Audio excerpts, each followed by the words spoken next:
काबुल पर पूरे कब्जे के बाद तालिबान ने छेड़ी अपने विरोधियों के खिलाफ जंग। तालिबान बदलेगा अफगानिस्तान का संविधान।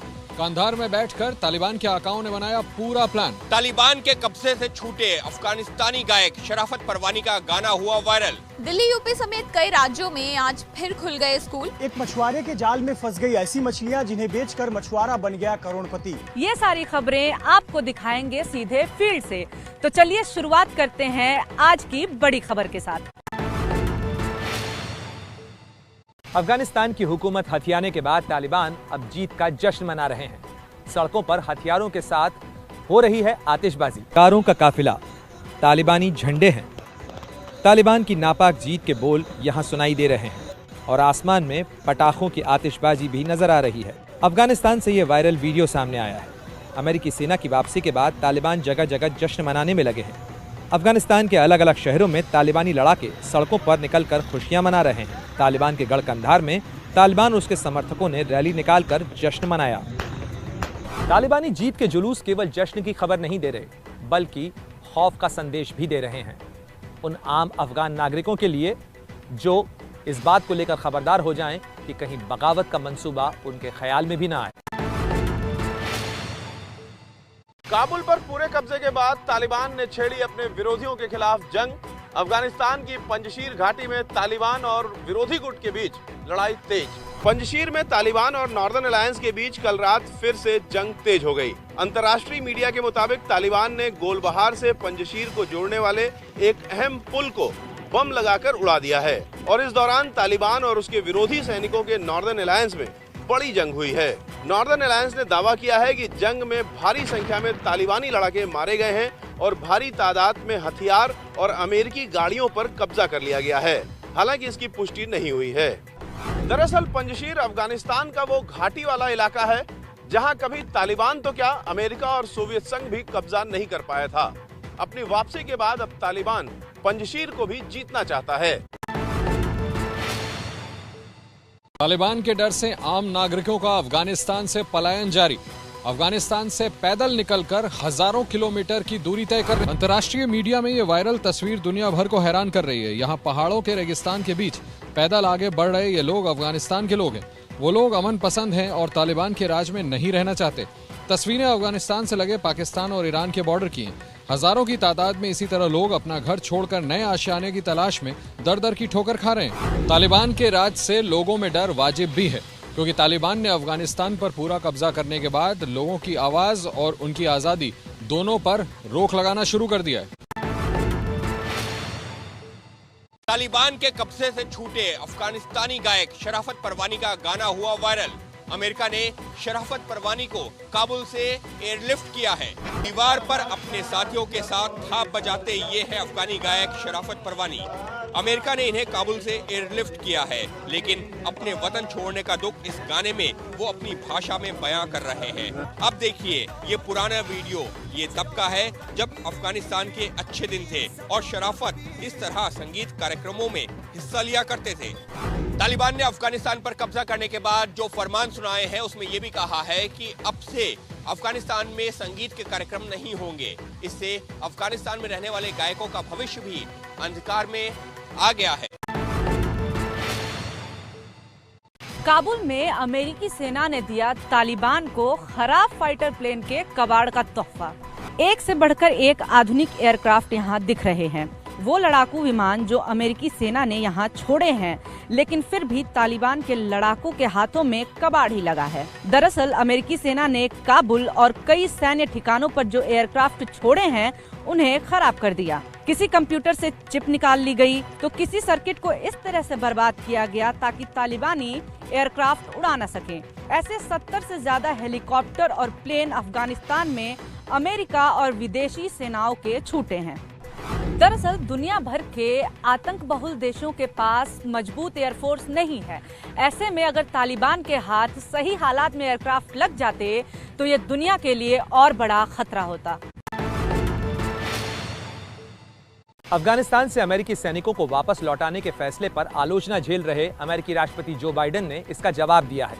उन्होंने कहा कि यह फैसला पुरानी सरकारों ने लिया था, उन्होंने तो बस उसे केवल लागू किया है। अफगानिस्तान में तालिबान की आमद के बाद पाकिस्तान के रास्ते भारत तक आतंक की लहर के आने का खतरा बढ़ा है, लेकिन अमेरिकी राष्ट्रपति जो बाइडेन ने साफ किया है कि आतंकवाद के खिलाफ लड़ाई में वो भारत जैसे सहयोगियों के साथ है।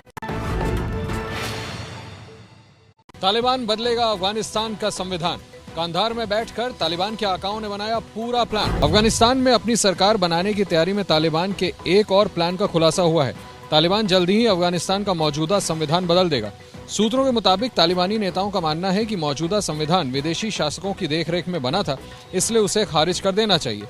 जानकार सूत्रों ने बताया कि इसकी जगह तालिबान 1964-65 के संविधान को कुछ बदलावों के साथ फिर से लागू कर सकता है। इसके अलावा अगले कुछ दिनों में तालिबान की नई सरकार बन सकती है, जिसका फॉर्मूला कंधार में तालिबानी नेताओं ने बना लिया है। इस प्लान के मुताबिक मुल्ला हैबतुल्लाह तालिबानी हुकूमत के सुप्रीम लीडर होंगे और मुल्ला बरादर या मुल्ला याकूब को प्रधानमंत्री बनाया जा सकता है। संविधान बदलने का मतलब कि आम अफगानी नागरिकों की जिंदगी से जुड़े कानून और उनके अधिकार बदल जाएंगे और तालिबान भी संविधान को अपने कट्टर रवैये के हिसाब से बनाएगा। तालिबान पर पूरी तरह कब्जा करने के बाद ऑपरेशन अफगान में जुटी आईएसआई पाकिस्तानी खुफिया एजेंसी खुरासान गुट को कर रही है मजबूत। खुफिया रिपोर्ट के हवाले से खबर है कि आईएसआई ने आतंकी संगठन आईएसआईएस के खुरासान ग्रुप को निर्देश दिया है कि अगर तालिबान में कोई आईएसआई का विरोध करे तो उसे मार दो। पिछले दिनों काबुल एयरपोर्ट पर जो फिदायीन हमला हुआ था वो भी इसी खुरासान गुट की करतूत थी। खुफिया सूत्रों के मुताबिक आईएसआई ने दूसरे आतंकी संगठनों जैसे अलकायदा और लश्कर जहांगीर से भी संपर्क साधा है। इन सभी को जैश ए मोहम्मद और लश्कर की कमान के नीचे काम करने का ऑफर दिया है। आईएसआई ने पूर्वी और दक्षिणी अफगानिस्तान में आतंकियों को ट्रेनिंग देने के लिए प्रशिक्षण शिविर चलाने को कहा है। इसके लिए आईएसआई आधुनिक उपकरण मुहैया करा रही है। दिल्ली गुरुग्राम से लेकर यूपी के शहरों तक बारिश ने आज सब कुछ पानी पानी कर दिया। बारिश की वजह से पानी भरा तो घंटों जाम में फंसे रहे लोग। बारिश के पानी के बीच आज दिल्ली और एनसीआर के इलाके इसी तरह डूबे डूबे रहे। सड़कों पर आफत का पानी जमा हो गया। दिल्ली के धौला कुआं की ये तस्वीर है। कई फीट पानी और उसमें से गुजरते वक्त कार खराब हो गई। दिल्ली के पास हाईटेक सिटी गुरुग्राम में भी पानी ने परेशान कर दिया। देखिए कैसे यहाँ सफेद गाड़ी का इंजन ठप हो गया। दिल्ली के जनपथ पर तो एक बड़ा सा पेड़ बारिश में जड़ से उखड़ गया और इसकी चपेट में एक कार आ गई। गाजियाबाद की सोसाइटी का हाल देखिए। यहाँ घरों में पानी घुसा तो लोग खुद ही पानी निकालते देखे गए। देश भर में मानसून का ये दूसरा अटैक है। मौसम विभाग के अनुसार अगले कुछ दिनों तक मौसम ऐसे ही खराब बना रहेगा। पैर पानी में डूबे हैं, जिससे आपको पता लग रहा है कि डुबाव कितना है। और आप सामने देख सकते हैं ये प्रेस क्लब के ठीक सामने का हिस्सा है। प्रेस क्लब के भीतर जाने का जो रास्ता है वो पानी में भरा हुआ है और प्रेस क्लब की जो पार्किंग है, दिल्ली प्रेस क्लब की पार्किंग, यहाँ आप सामने देख सकते हैं पूरी तरीके से पानी से भरा हुआ है। ये दिल्ली का प्रेस क्लब ऑफ इंडिया है जिसके सामने पानी का ये हाल है। मेरे ठीक सामने शास्त्री भवन है और उसकी शास्त्री भवन के सामने की राजेंद्र प्रसाद रोड पूरी तरीके से पानी में डूबी हुई है और अंतिम छोर तक सिर्फ पानी पानी नजर आ रहा है। जो गाड़ियां हैं वो डरते हुए आगे बढ़ रहे हैं ड्राइवर्स कि कहीं हमारी गाड़ी पानी में फंस न जाए। इस समय हम जहां खड़े हैं देखिए ये ऊंचाई पर खड़े हैं और नीचे काफ़ी पानी है और हमारा पैर ऊंचाई पर खड़े होने के बावजूद डूबा हुआ है। तो ये हाल है शास्त्री भवन का। हम इस समय देख पा रहे हैं कि शास्त्री भवन के अंदर और कृषि भवन के अंदर भी पानी लगा हुआ है। महाराष्ट्र में तेज बारिश से महासंकट। जलगांव जिले में तो जैसे भारी बारिश से गांवों और शहरों में बाढ़ आ गई। पानी की ये गर्जना तेज बारिश के बाद सुनाई दी महाराष्ट्र के जलगांव में। जल नाम वाले जलगांव में जैसे सब कुछ पानी में डूब गया। रास्ते डूब गए, लोगों के घरों में पानी घुस गया। यहाँ देखिए 5 फीट पानी जमा हो गया और ऐसे हालात में जिंदगी मुश्किल भरी दिख रही है। जलगांव में अभी बारिश थोड़ी कम हुई है लेकिन मुश्किल बरकरार है। महाराष्ट्र में तेज बारिश की वजह से औरंगाबाद में एक चट्टान टूटी थी जिसकी चपेट में कई गाड़ियां आ गई। फिर पड़ी महंगाई की मार। घरेलू रसोई सिलेंडर 25 रुपए और महंगा हुआ। 15 दिनों में दूसरी बार बढ़े हैं दाम। सरकारी तेल कंपनियों ने आज घरेलू रसोई गैस सिलेंडर के दाम फिर बढ़ा दिए। दिल्ली में बिना सब्सिडी वाले एलपीजी गैस सिलेंडर की कीमत में अब 25 रुपए की और बढ़ोतरी की गई है। नए दामों के हिसाब से अब दिल्ली में एलपीजी सिलेंडर 884 रुपए 25 पैसे का हो गया है। मुंबई में भी एलपीजी सिलेंडर की कीमत करीब 885 रुपए है। कोलकाता और चेन्नई में अब सिलेंडर की कीमत 900 रुपए से ज्यादा हो गई है। इससे पहले 17 अगस्त को रसोई गैस सिलेंडर की कीमत में 25 रुपए की बढ़ोतरी की गई थी। यानी 15 दिनों में ही गैर सब्सिडी वाला सिलेंडर 50 रुपए महंगा हो चुका है।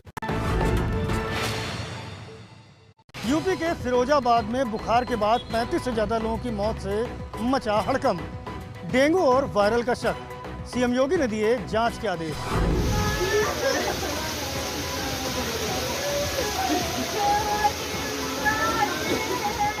ये मातम मनाया जा रहा है यूपी के फिरोजाबाद में। यहाँ बुखार के बाद 32 बच्चों की मौत हो गई, 7 बड़े लोगों की भी जान गई है। शुरुआत में बुखार की वजह डेंगू और वायरल माना जा रहा है, लेकिन इतनी ज़्यादा मौत से कोई और बीमारी का डर भी यहाँ गांव में फैला है। हालत ये है कि फिरोजाबाद के मेडिकल कॉलेज अस्पताल में बिस्तर भी कम पड़ गए हैं। 100 बेड हैं और करीब 150 बच्चे भर्ती हैं। 2 दिन पहले खुद सीएम योगी भी फिरोजाबाद पहुंचे थे। सीएम ने निर्देश दिए हैं कि मामले की जांच कर पता लगाया जाए कि आखिरकार अस्पताल में हो रही इन मौतों की असली वजह क्या है। कोरोना की लहर के बाद लोगों में जो दहशत है, उसके बाद बुखार के लक्षणों से इतनी मौत लोगों को और डरा रही है। हरियाणा के रोहतक से दिल को दहला देने वाली वारदात की खबर। 19 साल के बेटे पर लगा अपने पूरे परिवार की हत्या का आरोप। खुशी भरा परिवार, मासूम चेहरे, और इस मासूम चेहरे ने अपने पिता, मां, बहन और नानी को मारा। ये दावा किया है रोहतक की पुलिस ने। हरियाणा के रोहतक जिले में कुछ दिन पहले 4 हत्याएं हुई। इसी मर्डर केस की गुत्थी सुलझाने का पुलिस ने दावा किया है। पुलिस के मुताबिक बेटे अभिषेक ने ही अपने मां, बाप, बहन और नानी की हत्या की। आरोपी बेटा अभिषेक बीकॉम फाइनल ईयर का छात्र है। एक इंस्टीट्यूट से एयर होस्टेस की ट्रेनिंग भी ले रहा था। दावा है कि वारदात को अंजाम देने की वजह थी प्रॉपर्टी विवाद और आपसी कहासुनी। संपत्ति को लेकर भी अभिषेक परिवार से नाराज था। पुलिस ने अभिषेक को गिरफ्तार कर लिया है। अभिषेक के एक दोस्त पर भी पुलिस को इन हत्याओं में शामिल होने का शक है। पंजाब में सिद्धू अमरिंदर का झगड़ा सुलझाने में लगे प्रभारी हरीश रावत खुद फंसे विवाद में। उनके बयान पर हुआ विवाद, जिसके बाद उन्होंने माफी मांगी। पंजाब में कांग्रेस का झगड़ा सुलझाने में लगे रावत ने नवजोत सिंह सिद्धू और उनके 4 कार्यकारी अध्यक्षों की तुलना पंज प्यारों से की थी, जिसे अकाली दल ने मुद्दा बनाया और कहा कि रावत ने सिखों की धार्मिक भावनाओं को ठेस पहुंचाई है। विवाद बढ़ता देख रावत ने माफी मांगी। मैंने तो एक सम्मानजनक उद्बोधन समझ करके वो शब्द कहा था, फिर भी मेरी बात से किसी का दिल दुखा हो, किसी का भी दिल दुखा हो, तो मैं क्षमा मांगता हूँ। हरीश रावत ने भले ही माफी मांग ली हो, लेकिन अकाली दल ने रावत पर केस दर्ज करने की मांग की है। दिल्ली, यूपी समेत कई राज्यों में आज फिर खुल गए स्कूल। कोरोना से बचाने वाले नियमों के साथ स्कूल खोलने की मंजूरी दी गई है। कोरोना वायरस के मामलों में आई गिरावट के बाद आज देश के कई राज्यों में शर्तों के साथ स्कूल खुल गए। उत्तर प्रदेश, दिल्ली, मध्य प्रदेश, कर्नाटक और राजस्थान जैसे राज्यों में सख्त प्रोटोकॉल के साथ स्कूल खोले गए हैं। कई जगह स्कूलों में मास्क और सोशल डिस्टेंसिंग और सैनिटाइजेशन के नियमों का पालन देखा गया। दिल्ली के उप मुख्यमंत्री मनीष सिसोदिया ने कहा, बच्चों पर स्कूल आने का कोई दबाव नहीं डाला जाएगा। पेरेंट्स नहीं चाहते हैं, अगर बच्चे नहीं चाहते हैं तो स्कूल नहीं, मतलब किसी भी बच्चे को स्कूल बुलाने के लिए बाध्य नहीं किया जाएगा। उत्तर प्रदेश में 1 से 5वीं, राजस्थान, दिल्ली में 9वीं से 12वीं तक की क्लास के लिए स्कूल शुरू किए गए हैं। वहीं मध्य प्रदेश में 6वीं से 12वीं क्लास तक के स्कूल शुरू किए जा चुके हैं। इन फैसलों का असर देखकर ही बाकी क्लासेस शुरू की जाएंगी।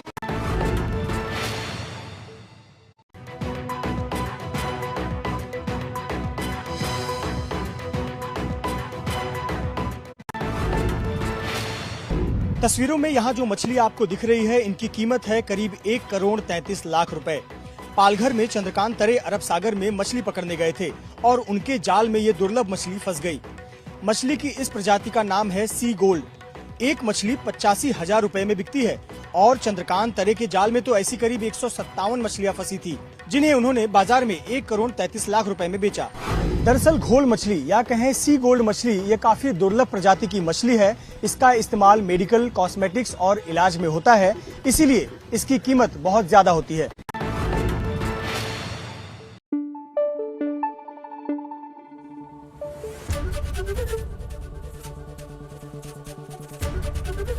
ABP न्यूज आपको रखे आगे।